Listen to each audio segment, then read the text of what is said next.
Est-ce que tu sais ce qu'est la dissonance cognitive? Là, intellectuellement, là, peut-être que tu n'as aucune foutue idée, puis pourtant, il y a des chances que tu aies déjà été là-dedans ou tu connaisses au moins une personne qui est là-dedans en ce moment.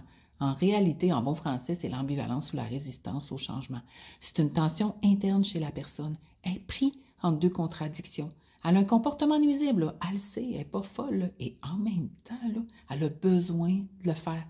Elle se sent incapable. Elle a l'impression qu'elle n'a pas la force de changer. Et pourtant, elle aimerait ça arrêter. Puis tu sais quoi? Souvent, il y a beaucoup de culpabilité cachée en dessous de tout ça, de la honte. Elle se met beaucoup de pression parce qu'elle pense là, qu'elle pourrait changer plus rapidement. Elle se sent honteuse d'être là où elle est en ce moment. Elle a l'impression qu'elle devrait avoir dépassé ça depuis bien longtemps. Si jamais tu te reconnais là-dedans, ben, j'ai peut-être deux petites choses intéressantes à te dire. Premièrement, là, reconnais donc que tu es dans l'ambivalence. Là. C'est là que tu es. Là. Donc, aussi bien l'accepter.